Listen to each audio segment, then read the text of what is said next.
dengan The Mission, khususnya The Mission Bandung dan rekan-rekan yang kalau hari-hari biasa belum tentu bisa ketemu ya.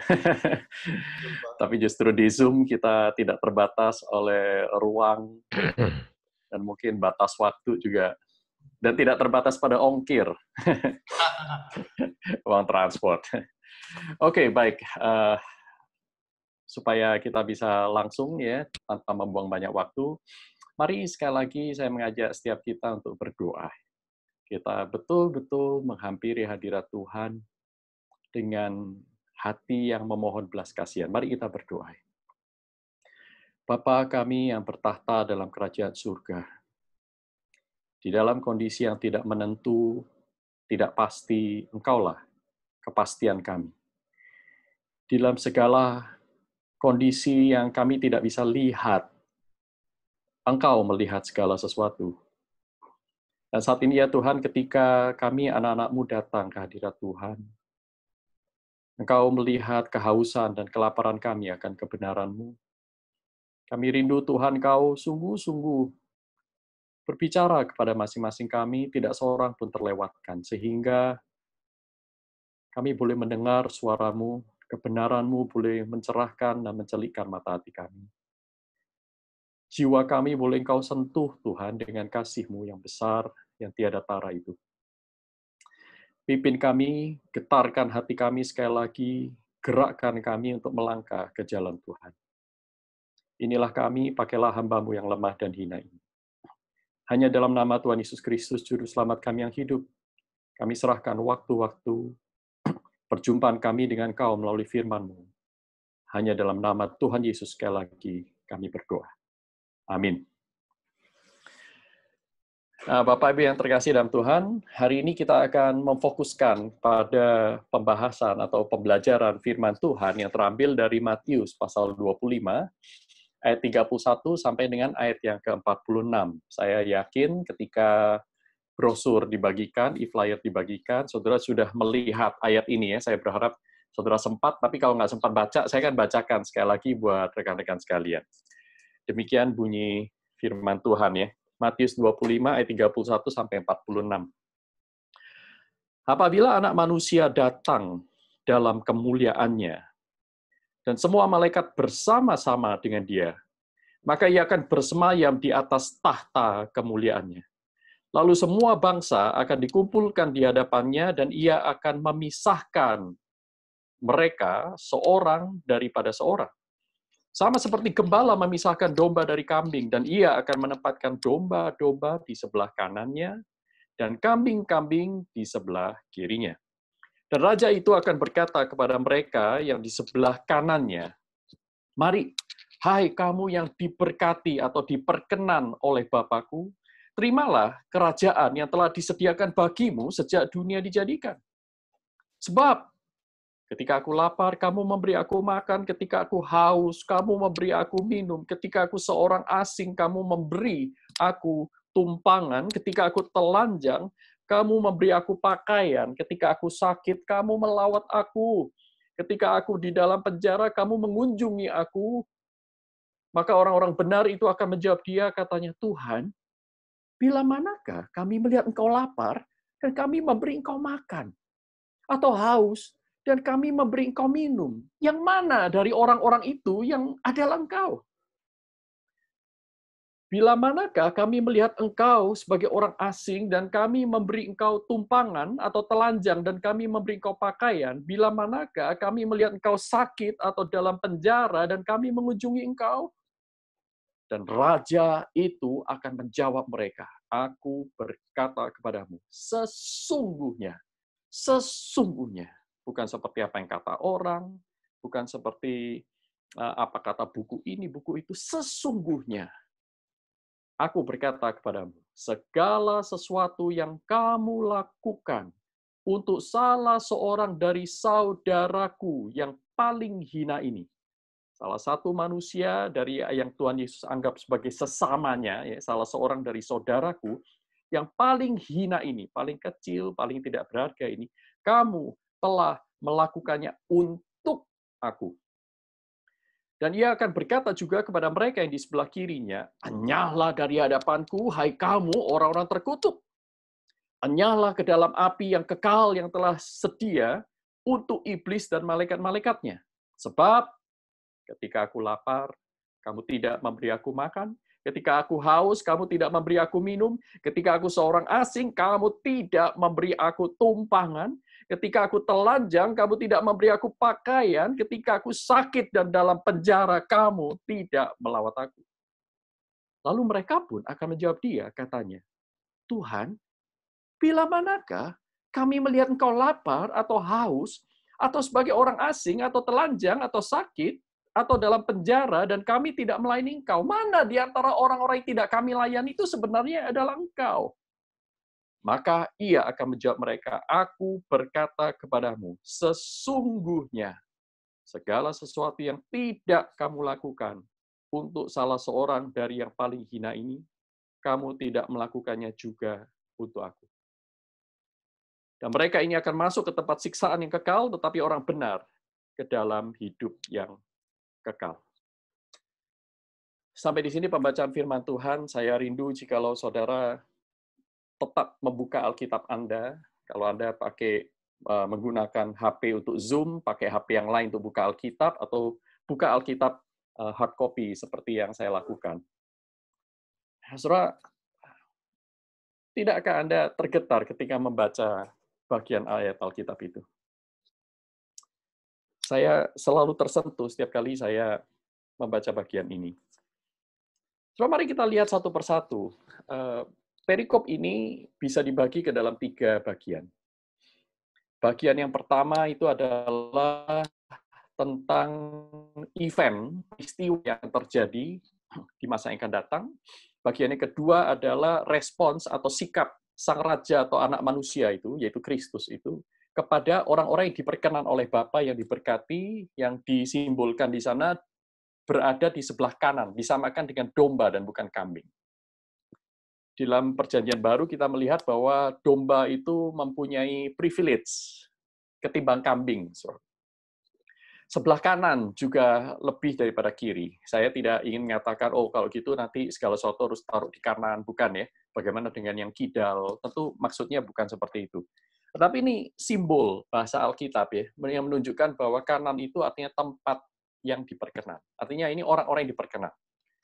Nah itu bagian yang kedua akan berbicara tentang orang-orang yang diperkenan, bagaimana Allah menilai hidup mereka. Sementara bagian yang ketiga adalah bagaimana Allah menilai orang-orang yang tidak diperkenan oleh Dia, orang yang dikatakan pembuat kejahatan.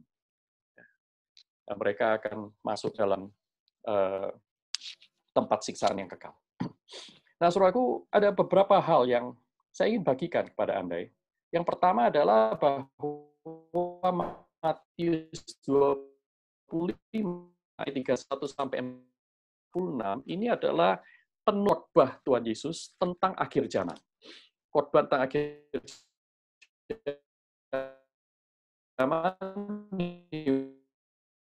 mulai dari pasal yang 24 berlanjut sampai dengan pasal 24. Yesus berbicara bahwa ada tanda-tanda yang mendahului, event-event yang akan mendahului sebelum zaman akhir itu tiba, ya.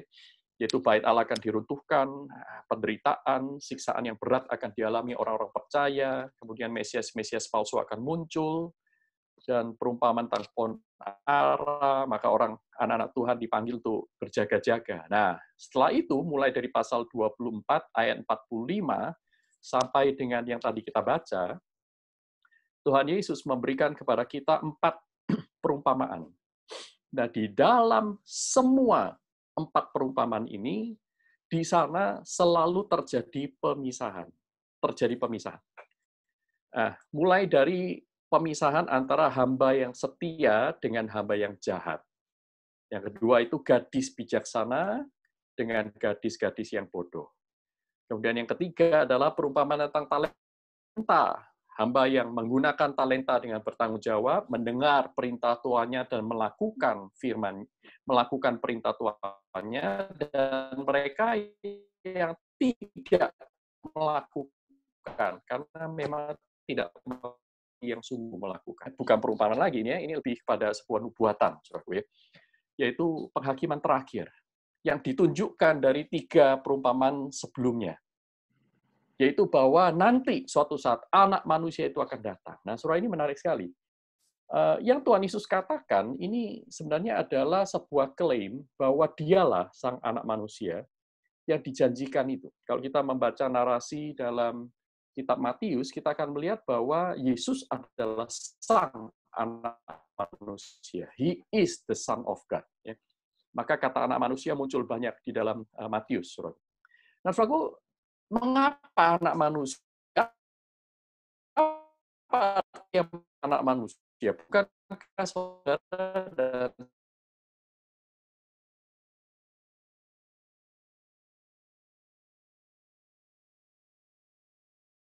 hadirnya Mesias yang tercatat di dalam Daniel.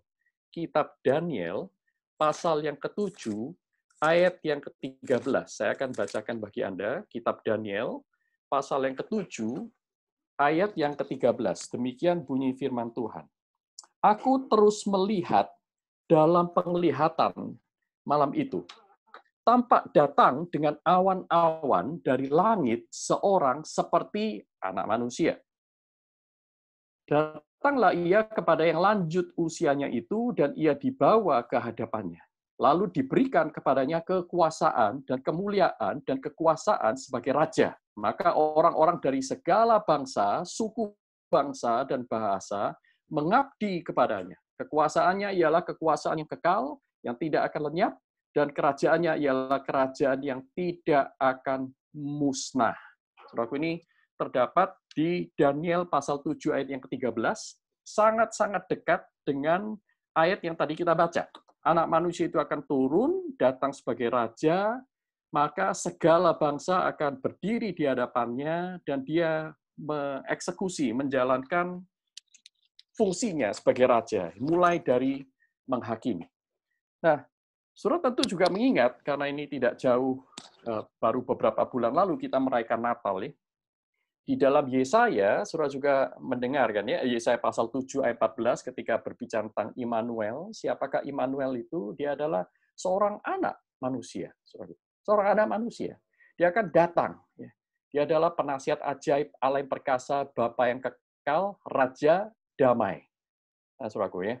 Nah, ini anak manusia itu sang raja. Ini merujuk kepada Mesias, Kristus sebagai Mesias. Nah, kemudian dalam Yohanes pasal 1, kita melihat bahwa firman itu menjadi manusia. Nah, dia adalah anak, sang anak. Tidak seorang pun melihat Bapa, tetapi anak yang duduk di sebelah Bapa yang akan menyatakannya. Jadi jelas sekali bahwa yang dimaksud oleh Tuhan Yesus ini adalah dirinya. Dia adalah apabila anak manusia datang dalam kemuliaannya. Tapi apakah ini kedatangan yang pertama? Jelas tidak. Saudaraku, ini adalah kedatangan kedua, karena waktu Tuhan Yesus mengatakan ini, penghakiman itu belum terjadi, dan dia sedang di dalam kedatangan pertama. Saudaraku, kedatangan di sini tidak sama dengan kehadiran, karena Kristus sebagai Sang Ilahi, dia adalah Sang Ada, Maha Ada, dan Maha Hadir. Dia, kalau kita menyebutkan dia datang ke dunia, itu artinya bukan berarti dia belum pernah ada di dunia. Tidak. Tetapi dia datang ke dunia di dalam menjalankan fungsinya sebagai Mesias. Itu dia baru datang pertama kali. Tetapi secara eksistensi, keilahiannya dia selalu ada di dunia. Bahkan dunia diciptakan di dalam dia ada di dalam segala sesuatu, ya, dan dia menopang segala sesuatu yang ada. Jadi dia selalu ada. Nah, tetapi ini merujuk kepada kedatangan yang berikutnya, kedatangan di zaman akhir. Sesuatu yang pasti akan terjadi. Nah, saudaraku, sesuatu yang pasti akan terjadi. Nah, saudara, apa yang akan terjadi di sana? Dia, Sang Kristus, akan memisahkan semua bangsa. Ke kiri dan ke kanan. Hanya ada 2 kelas, tidak ada yang di tengah-tengah, saudaraku. Yang ini kambing, yang sebelah kanan domba. Nah, yang tengah-tengah ini persilangan kambing dengan domba. Tidak terjadi, saudaraku. Tidak ada seperti itu. Hanya ada 2 macam, saudaraku. sahabat Allah atau musuh Allah, hamba Tuhan yang baik dan setia atau hamba yang tidak baik dan setia, ya. Anak Allah atau anak setan. Ya, jadi jangan, saya berharap saudara tidak lagi menggunakan kata, oh dia ini loh hamba Tuhan. Nah, saudaraku ya hati-hati ya dengan menggunakan istilah itu. Karena kalau kita bertanya kembali, oke, kalau dia hamba Tuhan, kamu hamba siapa? Gitu ya. Kalau sebenarnya semuanya adalah hamba Tuhan. Karena hanya ada dua pilihan, saudaraku. Hamba Tuhan atau hamba hantu. Ya, saudara pilih yang mana? Gitu. Hanya ada dua macam. Nah, saudaraku, sesuatu saat akan dipisahkan. Nah, ini inti pesan dari bagian pertama dalam perikop yang kita baca. Sang anak manusia, Kristus, akan datang sebagai raja, dia akan menghakimi, dia akan memisahkan semua bangsa, tidak terkecuali, ke dalam dua kubu. Yang satu adalah kubu kambing, yang kedua adalah kubu domba. Nah, sekarang mari kita lebih teliti lagi, ya, melihat bagaimana dia memisahkan mereka, berdasarkan apa. Nah, saudaraku, ternyata Allah memisahkan mereka itu berdasarkan perbuatan. Perbuatan. Apa yang mereka lakukan dan apa yang tidak mereka lakukan. Jangan cepat-cepat mengambil kesimpulan bahwa saya sedang mengajarkan Injil perbuatan baik. Tahan dulu. Mari kita lihat, membaca apa yang Alkitab ajarkan kepada kita. Nah, saudaraku, ternyata Tuhan Yesus menilai atau menghakimi saudara dan saya dan semua orang di seluruh dunia ini tanpa terkecuali itu berdasarkan apa yang sudah dilakukan. Pertama, berdasarkan apa yang kita lakukan, dan yang kedua, lebih teliti lagi, apa yang sudah kita lakukan, saudaraku. Nah, saudaraku, bukan berdasarkan apa yang akan kita lakukan yang nggak keburu, bukan berdasarkan apa yang sebenarnya mau kita lakukan di dalam hati, tapi nggak pernah muncul dalam tindakan, juga bukan pula berdasarkan apa yang sebenarnya mampu kita lakukan, tetapi kita tidak sempat lakukan. Bukan berdasarkan potensi, tetapi berdasarkan apa yang kita sudah lakukan. Bahkan, saudaraku, bukan berdasarkan apa yang kita tahu. Sama sekali tidak disebutkan di sini. Bukan berdasarkan apa yang kita tahu. Nah, jadi mereka ini, orang-orang yang berada di sebelah kanan, disebut Tuhan, marilah, ya, hai engkau yang diberkati oleh Bapakku. Inilah orang-orang yang sebenarnya diberkati oleh Bapa. Nah, orang yang dikenan, orang yang diberkati adalah tidak lain para pelaku firman. Para pelaku firman. Nah, saudaraku, jadi kita bisa lihat bahwa, oh ternyata pelaku firman itu tidak hanya mereka yang rajin datang ke gedung gereja. Ternyata tidak, bukan masalah berapa banyak saudara dan saya transfer uang untuk persembahan. Bukan berarti semuanya itu tidak penting, saudaraku. Tetapi ternyata bukan cuma itu. Ada sesuatu yang lebih esensial. Nah, saya ingin saudara membaca Yesaya 58, Yesaya 58, ayat 6 sampai dengan ayat yang ke-7, ini yang sangat dekat dengan apa yang Tuhan Yesus katakan dalam Matius 25 ini. Yesaya 58, ayat 6 sampai dengan ayat yang ke-7. Yesaya 58 ayat 6 sampai dengan ayat ke-7. Kalau saudara sempat membaca ya, saudara berikan tanda, nanti saudara bisa baca sendiri satu pasal ini. Tema yang diberikan oleh LAI itu adalah kesalehan yang palsu dan yang sejati. Di bagian pertama ini memang bicara banyak tentang puasa ya. Nah, saya karena waktu, saya hanya membaca ayat yang ke-6 sampai ayat yang ke-7 seperti ini. Bukan berpuasa yang ku kehendaki ialah supaya engkau membuka belenggu-belenggu kelaliman dan melepaskan tali-tali kuk, supaya engkau memerdekakan orang yang teraniaya dan mematahkan setiap kuk, supaya engkau memecah-mecah roti bagi orang yang lapar dan membawa ke rumahmu orang miskin yang tak punya rumpah, memberi tumpangan ya, Dan apabila engkau melihat orang telanjang, engkau memberi dia pakaian. Dan tidak menyembunyikan diri terhadap saudaramu sendiri. Saudara, paralelnya, saudara nggak mungkin kelewatan.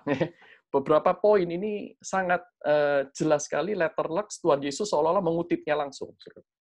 Yesaya 58 ayat 6-7. Saudara perhatikan, oh ternyata yang Tuhan Yesus maksud itu seperti itu. Ya. Nah, kemudian, saudaraku, perhatikan juga Zakaria pasal yang ke-7. Zakaria itu kitab kedua terakhir dari Perjanjian Lama sebelum Maleaki, ya. Zakaria pasal 7 ayat 9 dan ayat yang ke-10. Di sana mengatakan demikian, bukankah ini firman, Zakaria 7 ayat 9-10. Beginilah firman Tuhan semesta alam. Laksanakanlah hukum yang benar dan tunjukkanlah kesetiaan dan kasih sayang kepada masing-masing. Janganlah menindas janda dan anak yatim, orang asing dan orang miskin, dan janganlah merancang kejahatan dalam hatimu terhadap masing-masing. Jangan menindas janda, anak yatim, ada unsur social justice di sana, keadilan. Nah, saudaraku, oke, jadi apakah kita bisa mengatakan begini, kalau saya memberi makan orang yang lapar, memberi minum orang yang haus, apakah saya pasti diselamatkan? Nah, pertanyaan begitu. Apakah saya pasti diselamatkan? Nah, saudaraku, tidak semudah itu. Ternyata yang Tuhan Yesus ajarkan ini bukan semata-mata sebuah resep. Ya. Tetapi bagian yang kedua, ya, ajarkan kepada kita, ini penting, saudara. Ya, penting. Karena Tuhan Yesus berkata, standar untuk melakukannya itu dari Tuhan sendiri, bukan asal melakukan, bukan asal lakukan social justice, bukan. Itu penting, tetapi bukan asal-asalan, ada sesuatu di dalam yang seharusnya menjadi motif mengapa orang tersebut lakukan. Nah, maka Tuhan Yesus explain, Tuhan Yesus menjelaskan. Dengan perumpamaan itu, nanti orang-orang yang di sebelah kanan itu Tuhan Yesus berkata, waktu aku lapar, kau beri makan. Waktu aku minum, kau berikan waktu aku haus, kau berikan minum. Telanjang, berikan pakaian. Aku di penjara, kau melawat, dan seterusnya. Maka orang ini akan bertanya, Tuhan, bila manakah kami melihat Engkau berada dalam kondisi itu? Artinya apa, saudaraku? Artinya bahwa orang ini memang sudah mempunyai habitus, ya, mempunyai habit. Atau bukan hanya habit, ini adalah gaya hidupnya, ini adalah karakternya untuk menolong orang-orang di sekitarnya. Nah, berarti, saudaraku, orang-orang yang mempunyai karakter ini adalah hidup yang sudah diubahkan. Bukan melakukan karena untuk memanipulasi Tuhan. Bukan, saudaraku. Jadi ini bukan Injil perbuatan baik. Tetapi orang yang memang hidupnya adalah berbuat kasih. Nah, di dalam 1 Yohanes kita tahu bahwa bukan kamu yang mengasihi aku terlebih dahulu, tetapi aku yang mengasihi kamu terlebih dahulu, maka kamu baru bisa mengasihi. Rasul Yohanes juga melanjutkan, barang siapa yang lahir dari Allah, mengasihi. Nah, ini saudara penting ya. Barang siapa yang lahir dari Allah, mengasihi. Jadi, siapa orang-orang di sebelah kanan ini? Yaitu mereka yang mengalami kehidupan yang sudah diubahkan oleh Tuhan.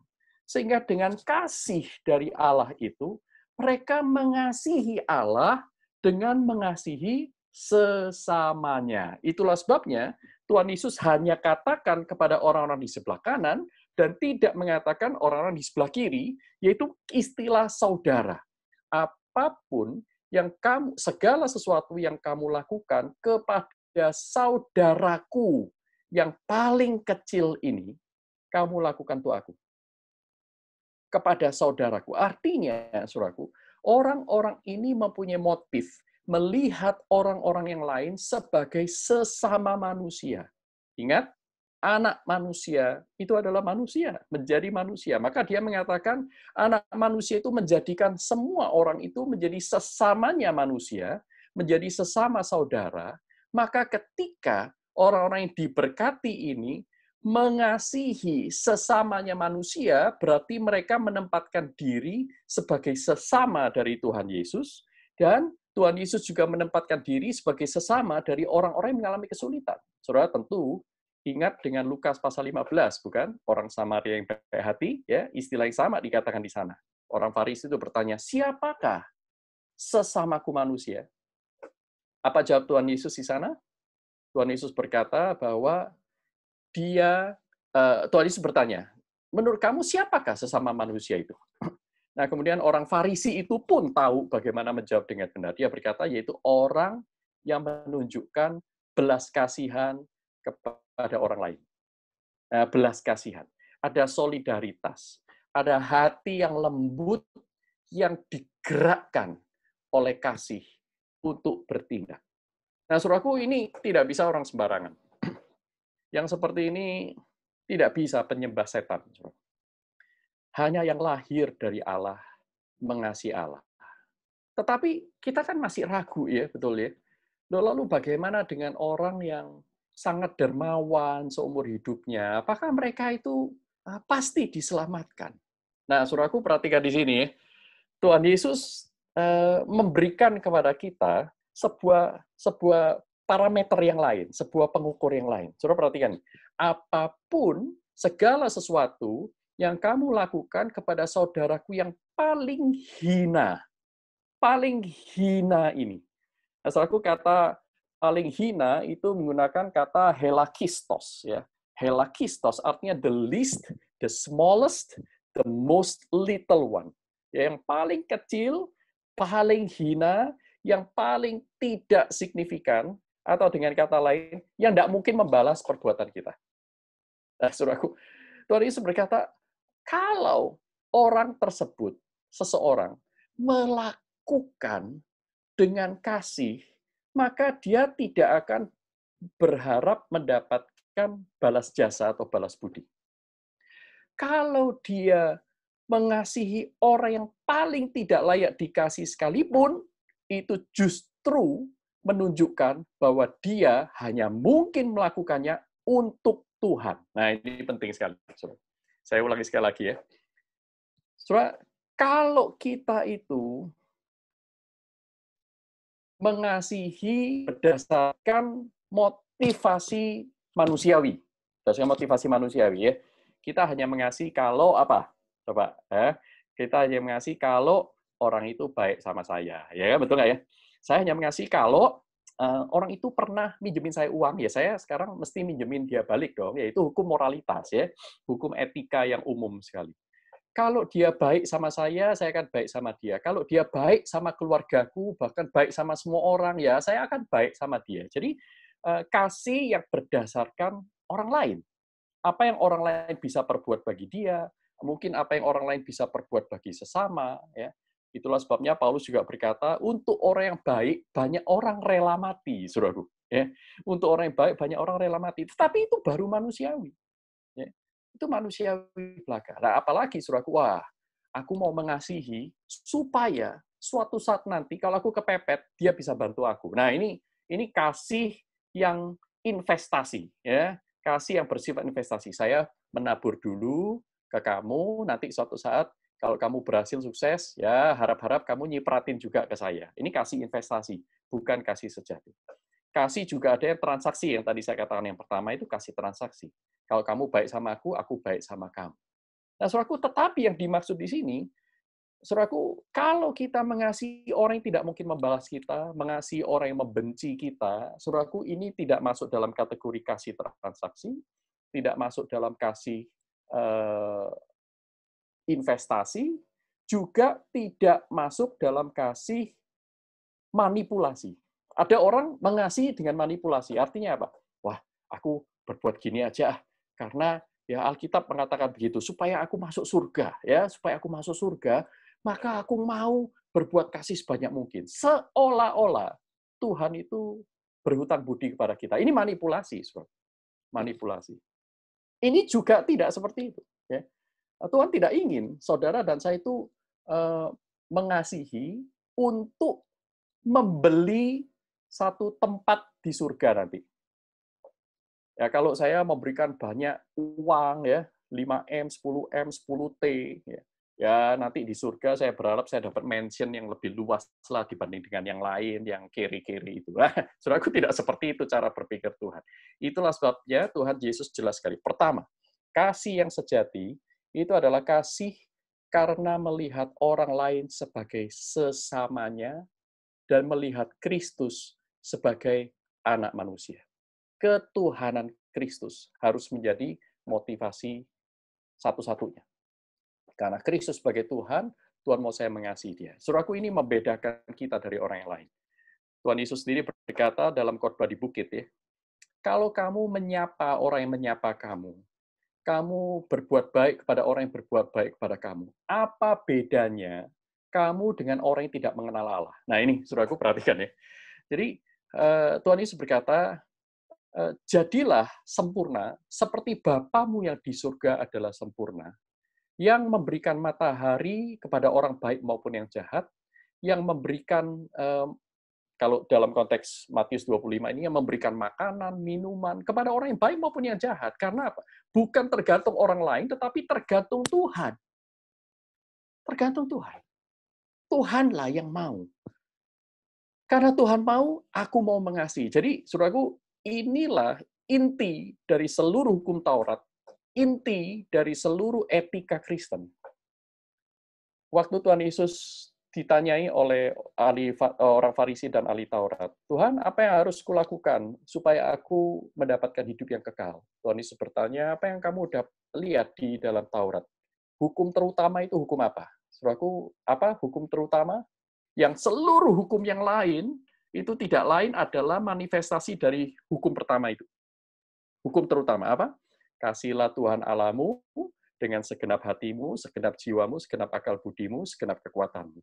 Dan kasihlah sesamamu manusia seperti engkau mengasihi dirimu sendiri.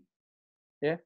Nah, saudaraku, dua hukum terutama ini adalah sebuah standar yang Alkitab ajarkan kepada kita. Dan kita tidak mungkin bisa melakukannya jikalau Allah tidak melahirbarukan kita. Kalau kita tidak lahir dari Allah, kita tidak bisa mengasihi. Jadi, saudara, ini hal yang sangat penting, sehingga, saudaraku, kasih kita kepada Tuhan, kalau saudara ingin tanya, kasih kita kepada Tuhan itu sebesar apa sih? Nah, Tuhan memberikan kepada kita ini sebuah indikator, sebuah pengukur. Kasih kita kepada Tuhan diukur bukan ketika kita mengasihi orang lain yang baik sama kita. Sekalipun itu bisa juga dari kasih Tuhan, tetapi itu masih belum jelas. Blur, saudaraku ya. Karena kita bisa mengasihi orang yang baik sama kita hanya karena alasan manusiawi, bukan karena kita memenuhi perintah Tuhan. Bukan, tidak selalu. Nah, maka saudaraku, kasih kita kepada Tuhan itu diukur dari kasih yang kita lakukan di dalam kondisi yang sangat-sangat kepepet dan tidak menguntungkan. Yaitu di dalam bagian ini Tuhan Yesus berkata, ketika engkau mengasihi saudaramu yang paling kecil, itu kamu lakukan untuk aku. Karena apa? Kalau bukan untuk Tuhan, kita nggak mungkin melakukannya. Kalau bukan untuk Tuhan, saudara dan saya nggak mungkin melakukan. Nah, saudaraku, maka penting sekali buat kita saat ini untuk memikirkan hal yang sama terjadi di dalam bagian yang ketiga ya, cuman ini versi negatifnya. Saya tidak akan mengulang lagi penjelasan saya. Jadi saya ingin lebih berbicara kepada hal-hal yang positif di sini. Hal yang negatifnya sama, saudara tinggal balik bahwa orang yang berada di sebelah kiri Tuhan Yesus, ya, orang yang ada di sebelah kiri, golongan kambing ini, mereka orang yang terkutuk karena apa? Mereka tidak peduli kepada perintah Tuhan, mereka tidak mengasihi sesamanya manusia, dan mereka tidak memenuhi standar Tuhan, yaitu mengasihi dengan motivasi yang benar. Karena Allah mengasihi mereka, mereka nggak peduli. Itulah sebabnya mereka bertanya apa? Tuhan, kapankah, bila manakah engkau itu lapar dan kami tidak beri kau makan? Kami tidak pernah tahu kalau itu engkau. Nah, berarti, saudaraku, ini ada motivasi apa? Motivasi oportunis. Kalau kami tahu itu Tuhan, wah, aku mati pun mau. Berarti ini conditional. Kasih yang conditional. bukan kasih yang mengubah diri seseorang secara holistik. Orang ini bukan dilahirkan dari Allah, tetapi dia hanya lahir dari agama. Dia hanya orang beragama, saudaraku. Ya, dia berbuat kasih mau, tetapi ya karena apa ya? Kalau saya tidak melakukan ini, saya nanti dianggap jelek. Ya, kalau saya nggak melayani, nanti saya dianggap malas. Ya, ya udahlah, saya melayani, saya berbuat ini, berbuat itu. Tapi motivasinya bukan untuk Tuhan. Nah, dari mana kita tahu kita itu memiliki motivasi untuk Tuhan? Saudara, orang lain tidak tahu. Saudara dan saya tahu. Kita tidak bisa membohongi diri kita. Ya. Tuhan tahu. Karena tidak seorang pun bisa membohongi Tuhan. Tuhan tahu apa yang ada dalam isi hati kita. Nah, saudara, saya ingin kita akan lebih banyak interaktif ya. Saudara bisa bertanya lewat chat ya, lewat chat atau kalau nggak bisa chat, mungkin bisa raise hand ya, angkat tangan. Tapi saya ingin menutup perenungan kita hari ini dengan begini.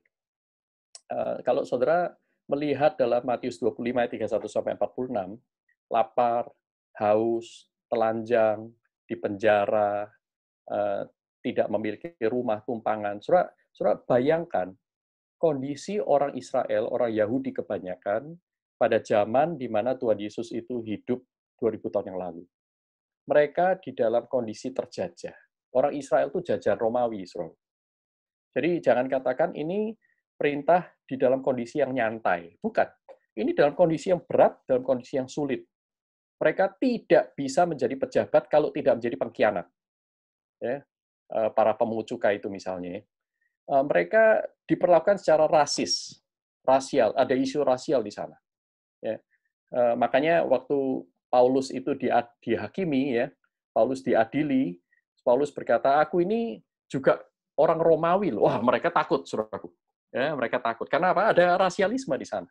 Orang-orang terjajah itu direndahkan, bukan cuma second class, tapi third class, fourth class, apalagi yang perempuan, yang wanita, mereka sangat direndahkan, apalagi janda, saudaraku.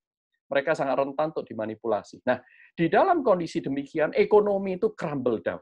Ekonomi orang Israel, anak-anak Tuhan itu dalam kondisi yang sangat sulit.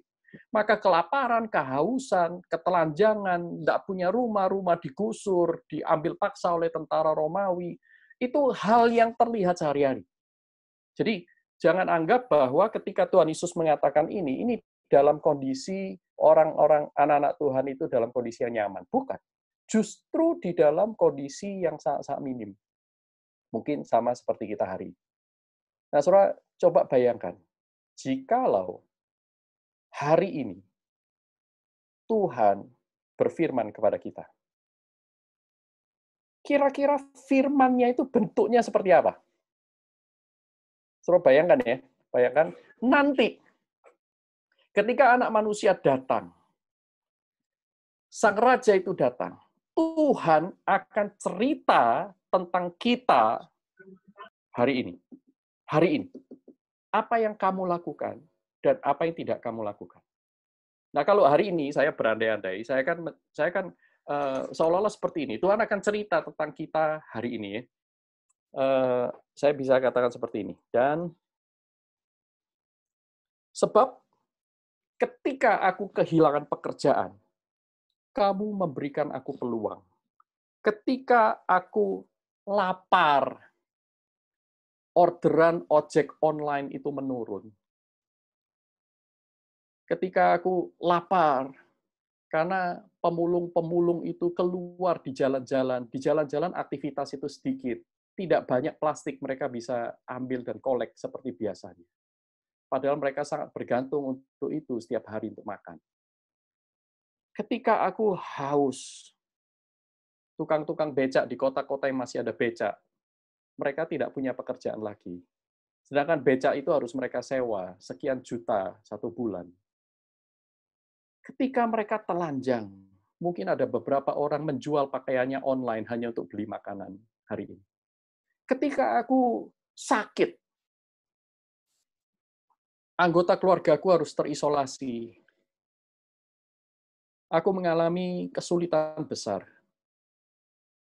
Aku harus hidup dengan suamiku yang abusive, suka main tangan. Tetapi pada saat yang sama aku nggak bisa keluar. Aku nggak bisa pulang ke kampung halaman. Pada saat anak-anak itu berteriak home learning, aduh ternyata guruku, mama papaku lebih galak daripada guru-guruku. Apa yang kita lakukan? Ketika suami kita stres, pekerjaannya terancam hilang, keuntungan harus dipangkas habis-habisan, kemungkinan pilot, bangkrut, stres dia, pulang rumah, depresi, keluar juga bahaya COVID. Apa yang para istri lakukan? Ketika para istri melakukan banyak peran ganda, mesti bersihin rumah, punya anak 4, home learning semua, berarti jadi guru untuk 4 kelas berbeda, masih harus nyuci, nyapu, masak, belanja juga bingung besok masak apa. Kalau biasanya itu masak cuma 1 kali, ya. Sekarang semua orang ada di rumah 24 jam. Apa yang suami lakukan kepada istri Anda? Oh iya, istri saya memang nggak pantas untuk dikasih. Nah, saudaraku, jangan lakukan untuk Tuhan. Jangan lakukan untuk manusia. Lakukan untuk Tuhan. Ketika orang-orang lain mengalami kesulitan di sekitar kita ini, sebenarnya Tuhan itu justru hadir in the most unexpected places hari. Tuhan tidak hadir di dalam kondisi gedung gereja yang penuh dengan orang. Tidak ada orang sekarang di sana. Tetapi justru Tuhan hadir lewat saudara dan saya. Gerejanya. Karena gereja bukan bangunan, bukan? Gereja adalah orang-orangnya, toh. Nah, sekarang kalau Tuhan mau hadir merestorasi keluarga Anda, Tuhan mau hadir merestorasi tetangga-tetangga kita yang belum pernah mengenal Tuhan lewat diri Anda dan saya, mereka yang terisolasi, mereka yang kehilangan pekerjaan, apa yang akan Anda lakukan? Apa yang akan Tuhan ceritakan tentang kita hari ini? Saudara dan saya ada di sebelah kanan atau ada di sebelah kiri? Saudara dan saya akan menjadi adalah orang-orang yang diberkati atau orang-orang yang hanya haus akan berkat untuk memuaskan nafsunya. Kiranya Tuhan memberkati kita, ya. Nah, saudara, apakah Pak Roy, apakah memungkinkan kita bisa bertanya jawab mumpung waktu kita masih ada 4 jam? Iya. Atau Jadi mau langsung ditutup atau bagaimana? teman-teman kalau yang Atau ya. ada pertanyaan